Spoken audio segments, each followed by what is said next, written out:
early career. Okay. Hi everyone, my name is Youssef. I'm the geomatics specialist at the UF Geomatics program at the University of Florida, and I'm the chair of Early Career Professionals Council. And uh, Greg, you want to introduce yourself? Hi everyone, I'm Greg Stamnes. I'm co-chair of the ECPC along with Youssef. Welcome to our event first podcast. So everybody, if you are hearing us, are you interested in becoming involved in a leadership position in the early career resource professional? This is a great opportunity. November 30 is the last day. Very soon you will see a Google form where you can register if you're interested, and we look forward to seeing you here. It's a great opportunity for improving your mentorship skills, your networking and learning, and also giving back to the geospatial community. So we would love to see you involved. Today, our guest speaker, we want to welcome to the ASPRS Mentor podcast. This week we have Dr. Dale from 3DU. And are you okay with us recording this and sharing it on social media? Absolutely, yes. Okay. So can you please introduce yourself and give us an overview of your entrepreneurship journey and also the technical journey? Yeah, absolutely. And thanks, Youssef and Greg, for the invitation. I look forward to sharing a little bit of my perspective. Um, I'm kind of mid to late career at this point, but I've had an interest in entrepreneurship and been involved in kind of putting things together really since I was a child. But I won't bore you with those stories of selling firewood door to door and that sort of thing. I worked at a startup company after I got out of graduate school, and that was about a 3.5 year long effort. That was a venture-backed startup company in the telecom space, and I learned a lot there. It was a great experience. And then I worked for a decade at MIT Lincoln Laboratory, which is a federally funded research and development center. And there I had the privilege of working on and developing and contributing to some technology for lidar that I came to really love and become pretty passionate about, and seeing how I believed it could really make a difference, not only in the defense and security world, which was where MIT Lincoln Lab was applying it, but also in the commercial world.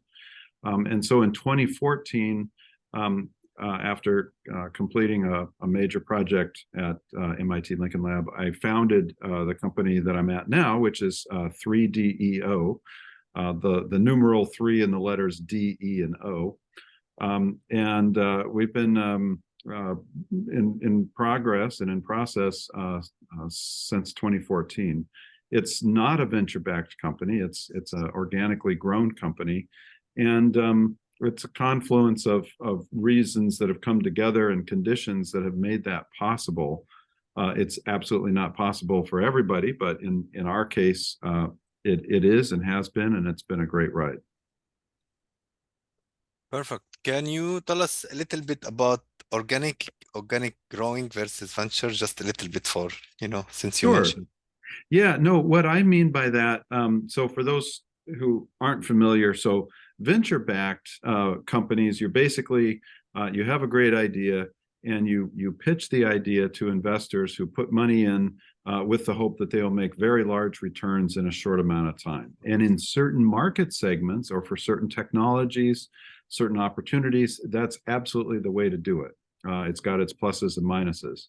On the other hand, what I meant by kind of growing organically is that we don't have any outside investment money. And we've been able to bootstrap up as we've gone along with contracts. So we've had contracts and income from the very beginning, and we've had to, handle our pennies and dimes very carefully to grow as we have. And there's a lot of conditions that have to come together to make that possible, both in terms of the technology that you're bringing to market, the pace of change in the market that you're coming into, the barriers to entry, all those sorts of things. So in certain specialized cases, that kind of bootstrapping and organic growth can work well. Perfect. So you answered the question about what inspired its creation, 3DEO, and as you mentioned, is the commercial world needs something like this. So can you elaborate more about this? Like, so you Sure. did, yeah. Yeah, no, you're asking me to talk about what I'm passionate about. So I will happily do that. So the thing that's interesting that we're bringing to market is Geiger-mode lidar system technologies. That's a bunch of words. So Geiger-mode lidar is a way of doing lidar, light detection and ranging, in which the amount of light required to do the measurement is substantially less than the incumbent technologies. So that's great because less light means you can have a smaller aperture, a smaller system, or alternatively, you can do measurements at a much higher rate. The other thing that we're bringing to market that's kind of part of that technology as the way it's evolved is cameras. Instead of a single photodetector, we have thousands of photodetectors in parallel operating. It's a good-sized community of people, both in the defense and in the commercial world now, involved in Geiger-mode lidar. Our particular niche here is building systems and providing those to people to apply to their problems. We have both airborne systems, as well as we're doing some forays into some ground-based things as well. But primarily, it's airborne wide area 3D mapping systems that are substantially faster, meaning more measurements per unit time than our competitors. We're really proud of that. So when you started this, were there any competitors or you saw a market need? We saw a market need. There's people say you want to make sure you have some competitors, Okay. and so we did. There's competitors, the big names that make lidar systems, Optec, Regal, and so on, as well as Sigma Space, which has now been bought. So there's a lot of creativity and energy in this space.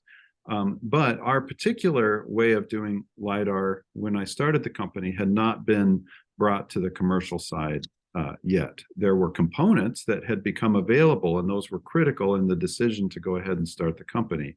The components had become available, but the overall systems and the way you process the data had not really been brought into the commercial world.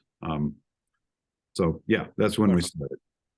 So at the personal level, like I'm saying, as a career, your career, what prompted you to make the transition from traditional job in the MIT Lincoln Laboratory to found the company and to become an entrepreneur? Was it the telecom space company, the startup, the first startup? Is this something that prepared you?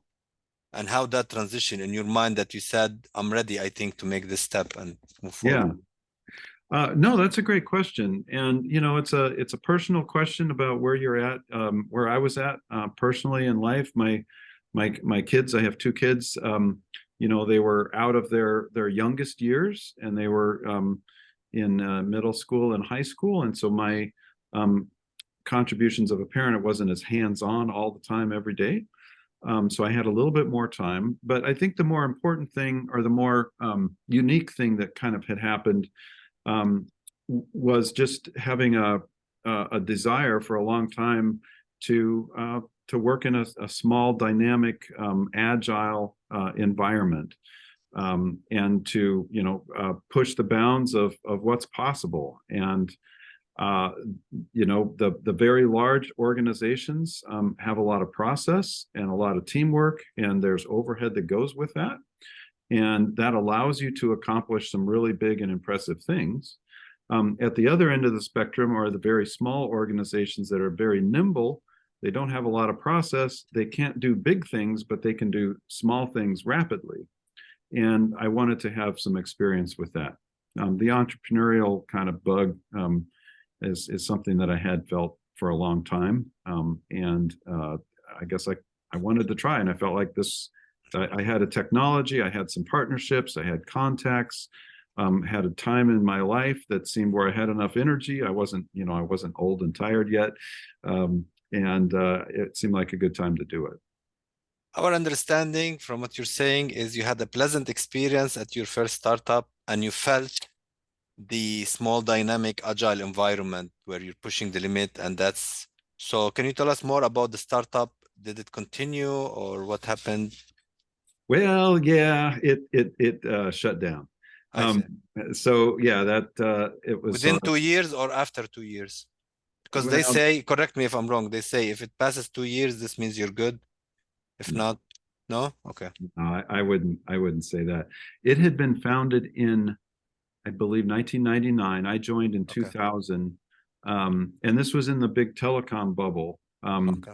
And we were doing integrated optics for wavelength division multiplexing. And I worked with some amazing colleagues, really talented and motivated people.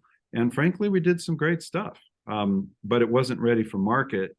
And the investors at that time, as I understood it, they felt like the market opportunity was too far in the future, and they didn't want to carry the company for many years to get there. And so they decided the best thing to do was to shut it down. So this team of people that had been assembled sort of dissipated and went in their various directions. Okay. So thank you very much for sharing that. And the question now is, was the decision to become an entrepreneur based on technological advancement, like feeling something that we can bring something novel to the market? Or I'm just asking this question because a lot of people, they feel they have something that is novel to the market and it's going to have significant impact. Some people, they feel it's the customer base better than the idea. That's when you say, I want to enter the market as an entrepreneur. Or so what do you think are the main factors when you want to become or sometimes because when you are too much technical, you lack the business side of things. So some people wait, as they say, I have the technology, let me build a small customer base concurrently while I'm at the job and build some business knowledge. So when was the time that you felt, okay, I can? And there is also the emerge approach where you go and you start learning while you're working, but what was your approach and when do you think you felt I'm ready to do that? I'm not sure I ever felt ready. Okay. It was more like this was the opportunity to jump and to make this happen. But to your point, I can't speak for everyone, and people who've been through this process more times than I would, I'm sure would have better points to make. But you have to have, if you're going to make a technology company, you have to have some sort of differentiated technology that's really compelling. Not like 50% better. You've got to have a factor of 10 better. And I felt like when I started the company, we did have technology that would give us order of magnitude improvement in performance of lidar systems, capability, I should say, of lidar systems. So that was a box to check, but that's a necessary, but really not a sufficient condition, I don't think. The next is you've got to see a market that's moving at the rate that you can match. So if the market's moving too fast and you have too much or too little investment or too much development to do, you're going to miss the market. Or if the market's moving too slowly, you invest all this energy and maybe capital if you get investors, but then the market's not there for you and it's not large enough at the time that you're ready. Then there's That's too early. Yeah. Right. And then you talk about, having some business sense. And I don't think I've ever taken a single business class. I probably should. I shouldn't say that. It would do me a lot of good. But what I did do and has been extremely helpful is, coming out of the MIT ecosystem, and I think this is true for an awful lot of schools out there, there are mentoring programs for people interested in entrepreneurship. And I can only speak for, where I'm coming out of, but the MIT ecosystem for entrepreneurs is quite strong.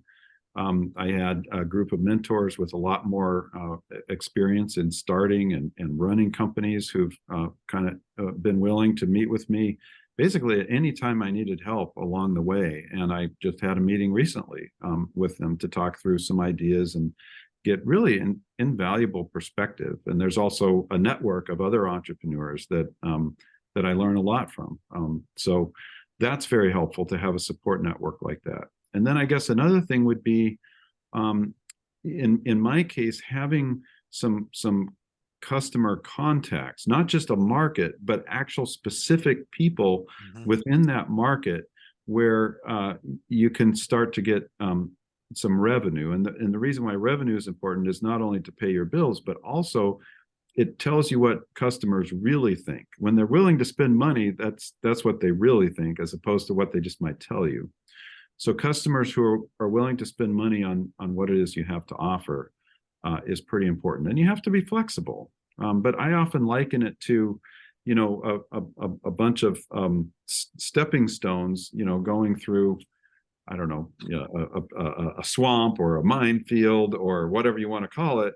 But you have to have stepping stones at each point along the way. And now it's also a foggy day, right? So you can only see about 3 stones ahead of you. But you've got to be able to imagine some path through which you're going to have stepping stones spaced in the right amount to get where you're trying to go. And a lot of times, companies fail because those stepping stones just didn't materialize as people moved ahead at the right spacing. They were too far apart, or they were too close together, or something. And so there's a lot of creativity involved in figuring your path through, but there's also a lot of just really good fortune. And I would have to say I've had a lot of good fortune in a lot of different areas, and I'm really grateful for that. Perfect. So what are some of the significant challenges that you faced? Oh, along the way. Well, there's, you've got to have cash flow today. You've got to face, you got to make sure that that your team is, as you assemble people on the team, there's all the team dynamics to work through. And we've been very fortunate that way. We have a great team that's been assembled and that works together very well and conscientiously. But, that doesn't happen by accident. There's other, it's okay. I mentioned cash flow, and then there's the kind of the long-term financing to make sure that things are headed in the right direction. I did, have some friends and family that helped out along the way. Then there's, in our particular case, we're using a very specialized technology for doing our Geiger-mode lidar detection, the detecting the photons.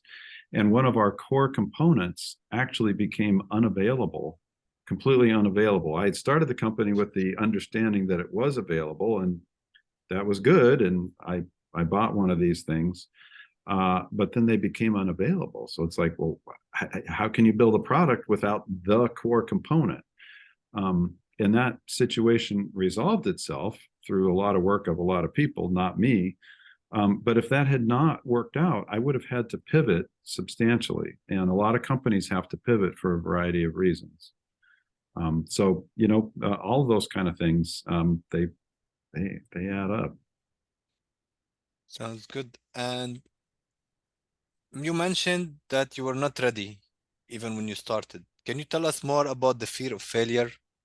Yeah. Component, I'm saying, when everybody think about this, because you mentioned you always wanted to be part of a small, dynamic, agile environment that can, to push the limits to what is possible. I think everybody would love to go into the entrepreneurship world, but the family, there's so many factors that comes where they cannot take the risk and the fear of failure. So what was your experience, I'm saying, overcoming that fear of failure? It's interesting the way you phrase the question. What's the experience of overcoming the fear of failure? So yeah, fear of failure, absolutely. I would call it terror sometimes. I think, there's a certain amount of normalizing of that, which you get by networking with other entrepreneurs who are in the trenches. And you're like, oh, you wake up in the middle of the night, scared to death, you're not going to make payroll too? Oh, that's not just me. I had one friend whose company, it's a completely different area, but he's been extremely successful. But at one point, he told me, yeah, I was within 2 weeks, my burn of having to lay everybody off. And he got a big contract or something. And so I was joking, like, oh, you've got a month of runway? You're in great shape. Don't worry about it. Obviously, he didn't mean exactly that. But, it's very scary. But it's something you bring upon yourself. You choose this way of life. One chooses this way of life. And so being able to talk to other people about your fears and to label them, yeah, I'm scared to death about this, is really important. Also getting good mentorship to make good decisions. That's also important. That feels empowering.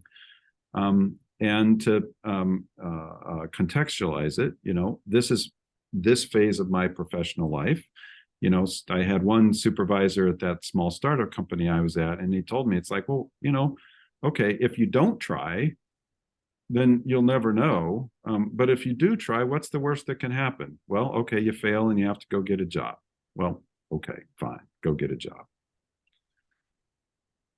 I think it's important not to take too many risks in your own personal finances. I would say that's another necessary condition, is to have, depending on what your financial obligations are to a spouse or family, you better have a plan in place for that. And some people, I think, get pushed very hard by investors or other people to have too much skin in the game. But yeah, it's scary. It is scary. You mentioned something which is something I liked about the pivot. Some people say they don't believe in failure. It's just pivoting. I started here and then I go here. So they don't have the definition of failure. Can you elaborate more about that? Well, I mean, if you run out of money and you can't pay your payroll, then you've kind of failed. Okay. Your company's done, right? But yeah, no, failure is not that we had to change. No, I'm saying even if you stop that initial, like the company or the startup or whatever, you stop, there is something that you learned that you're gonna pivot it into something else. Maybe after some time, maybe I'm just saying, like, once you start into that world, you will keep navigating until you reach somewhere where, it's like a steps.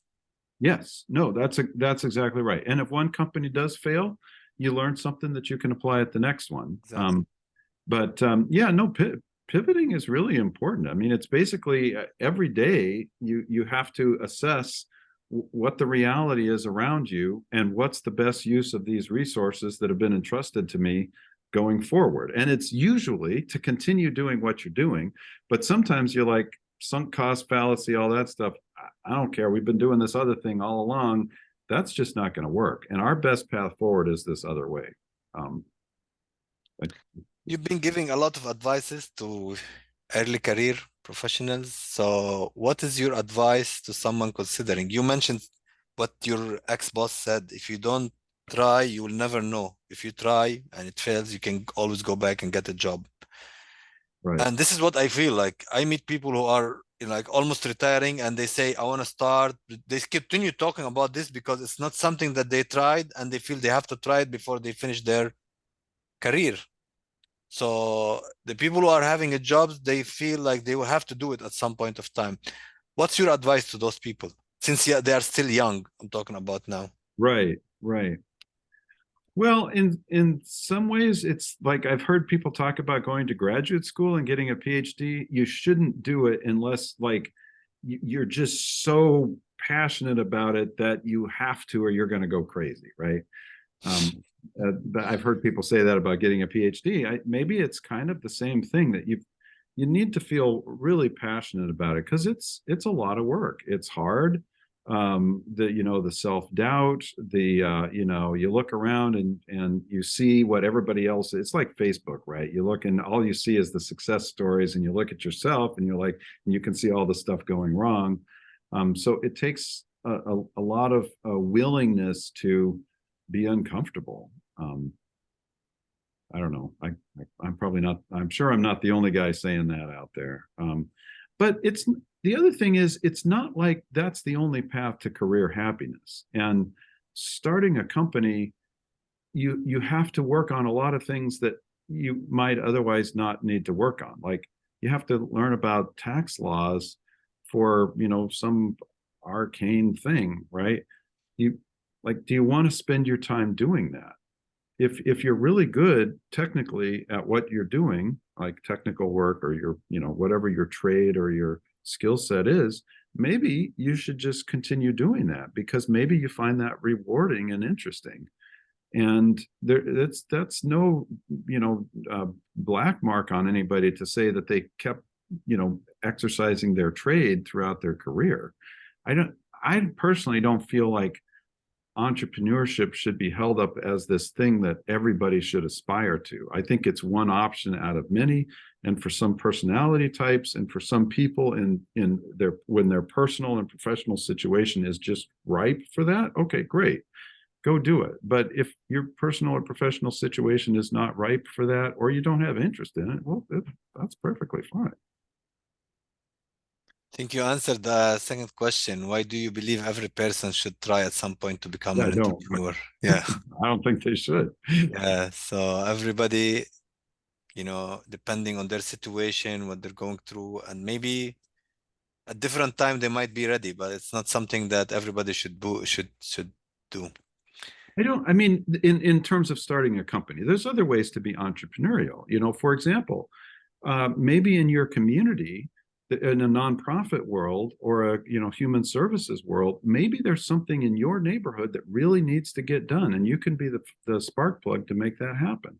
That's entrepreneurial, but it's not, you know, risking your financial health and your career. Yeah. Balancing risk and caution. How do you strike a balance between taking risks and exercising caution?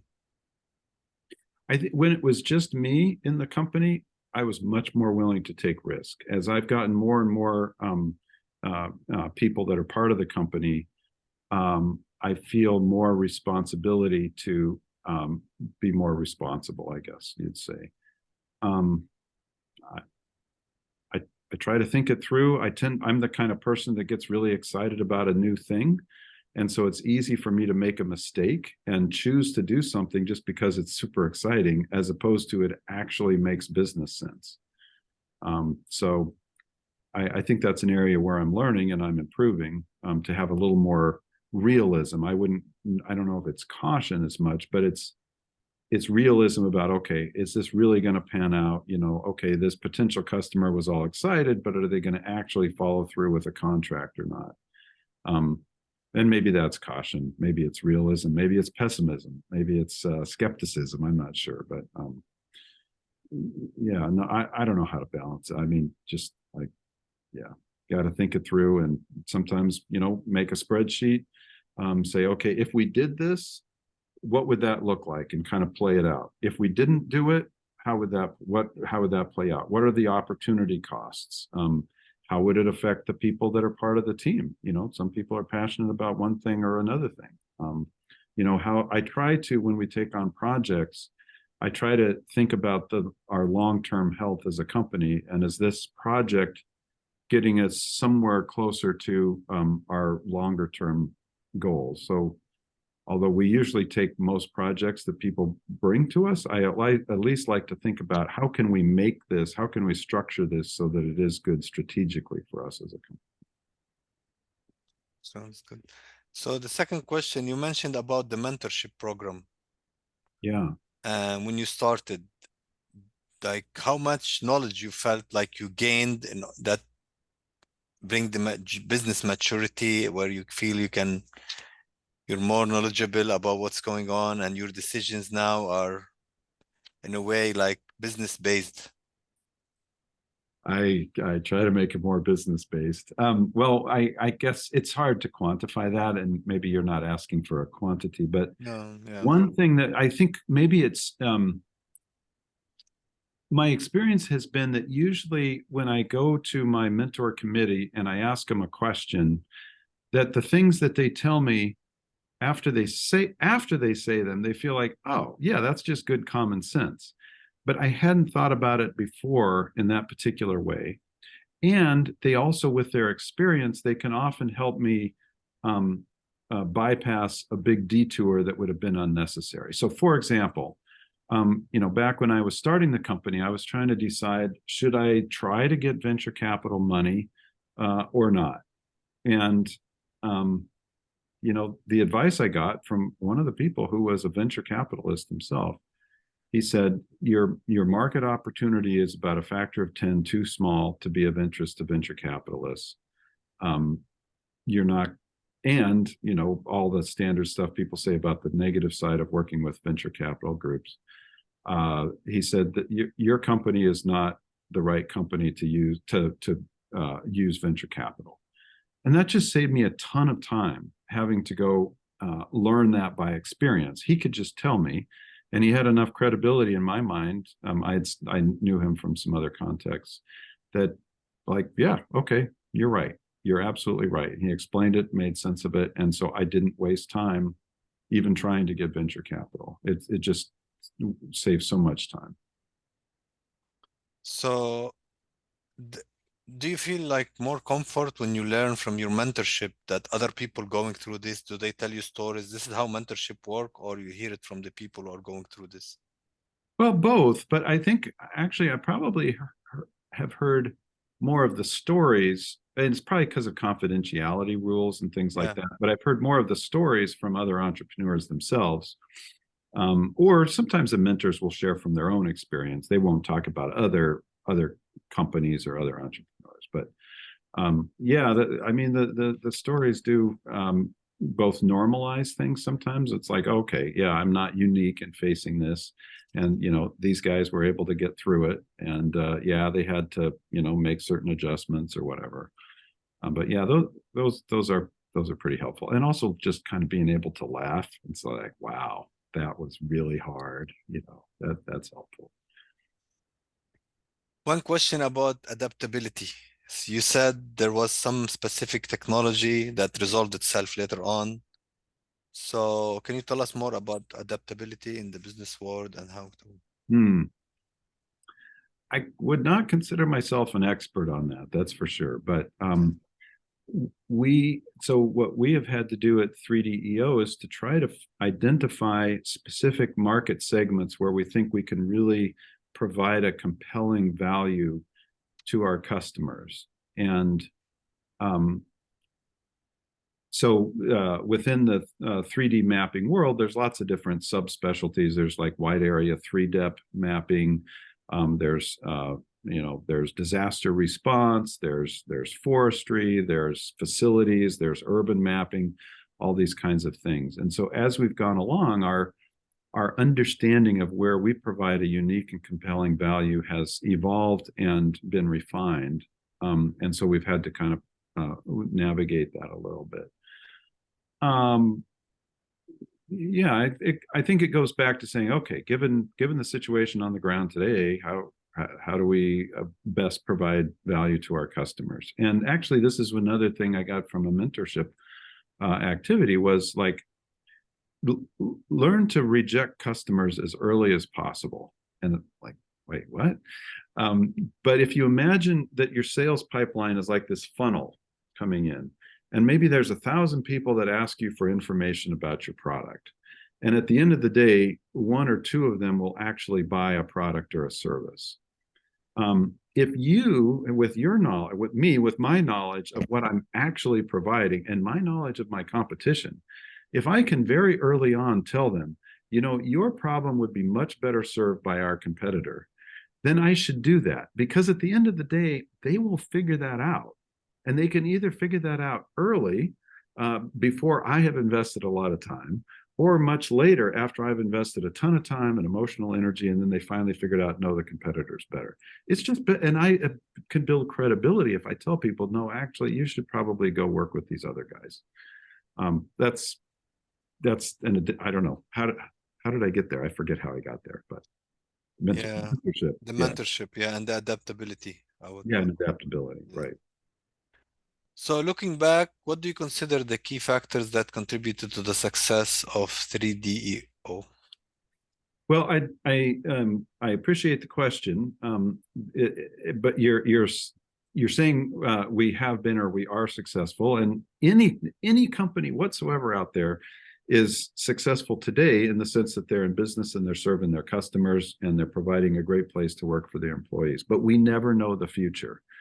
And over the pandemic, we became aware of some of the financial fragility of a lot of big companies. So you never know.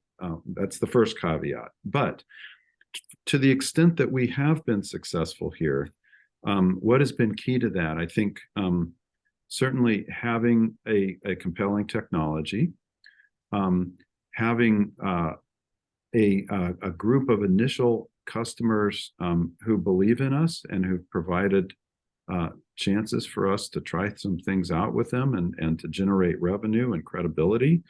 Those relationships have been really important.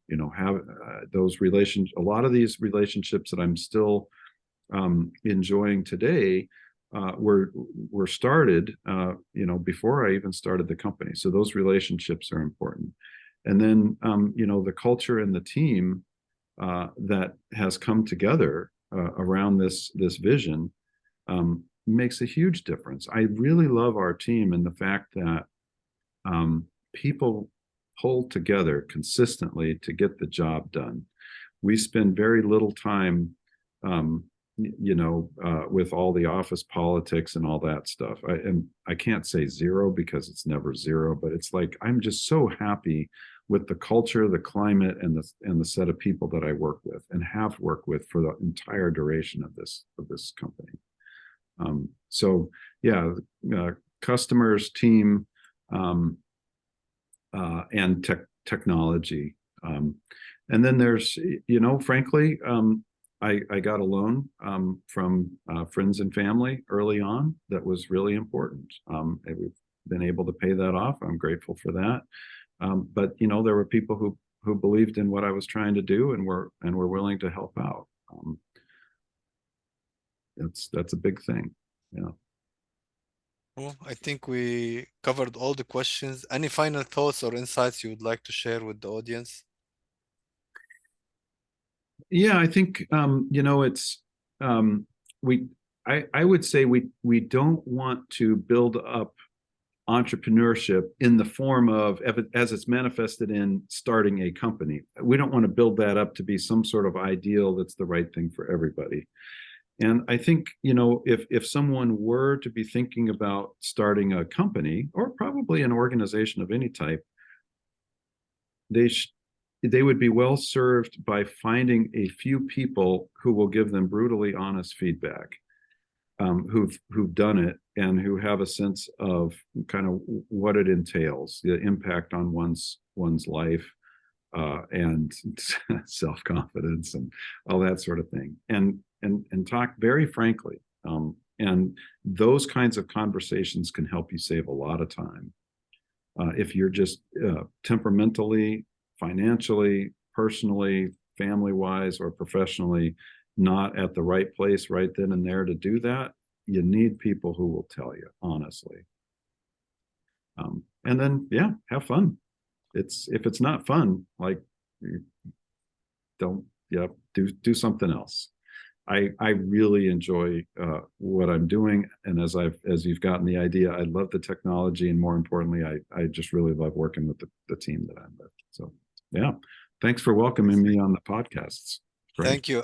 If anyone has a question or from the audience, please feel free to unmute yourself and ask.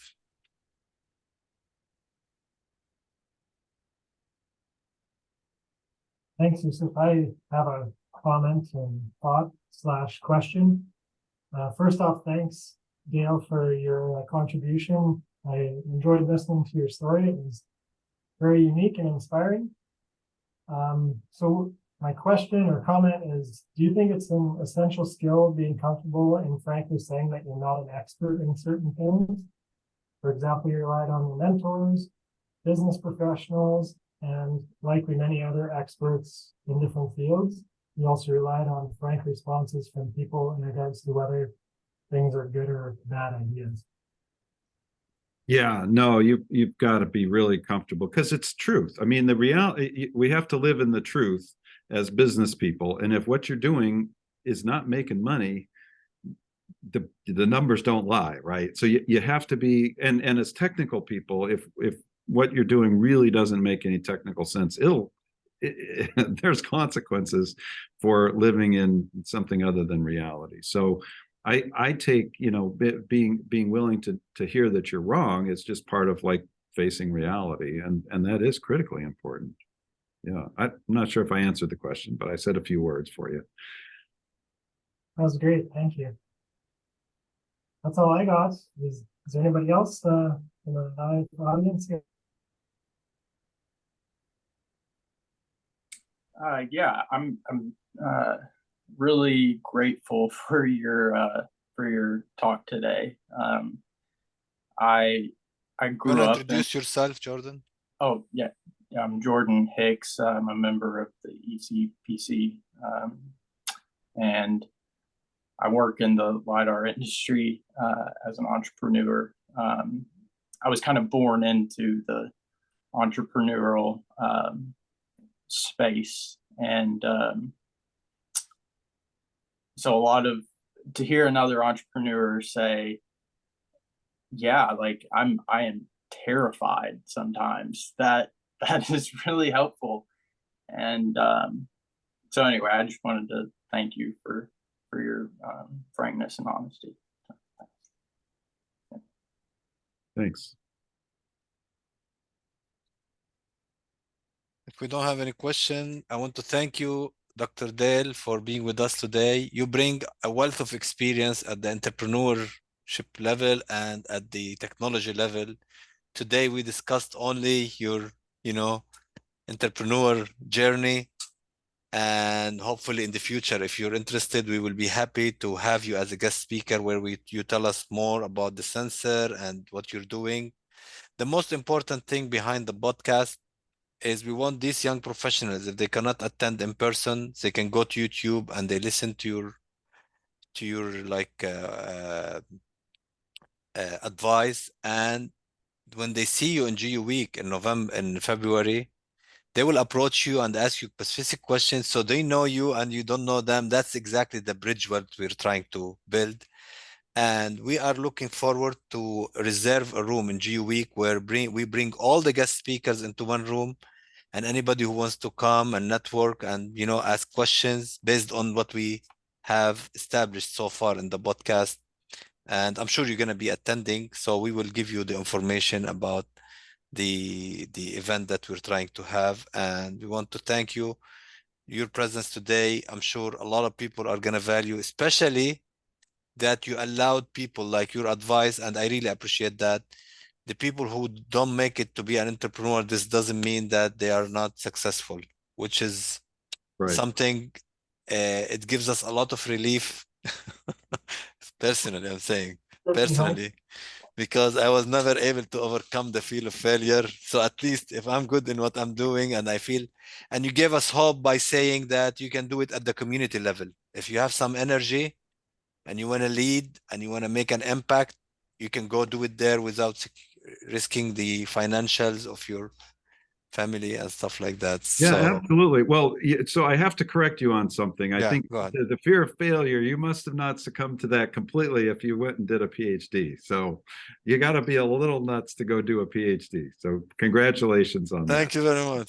Thank you. And yeah, no, I think community organizations are incredibly important in our society. And I don't want to get too far off track here, but one could argue that entrepreneurialism at the community level is much more important than going and starting a company and trying to get rich. Perfect. Thank you very much, Dale. And we look forward to keeping you posted about the number of views and the podcast, what's going on.